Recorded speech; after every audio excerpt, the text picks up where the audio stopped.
Welcome, in front of me is a TCL 408 and today I'll show you how you can capture a screenshot on this phone. So, to get started, you want to open up content that you wish to capture. I'll be using home screen as an example for this, so for me obviously the home screen is already open. Just make sure that whatever you want to capture exactly is visible on the screen. Once it is, simply hold the power button and volume down at the same time. You'll have this flash along with these three options on a pop-up with the share, delete, and what was the other one? Scroll, share, delete options.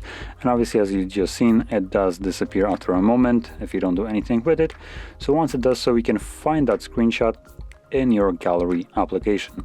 Now it will be visible if you just captured it at the very top, but if you want to find one of your screenshots later on down the line, you can do so quickly by going into the albums and then locating an album called screenshots.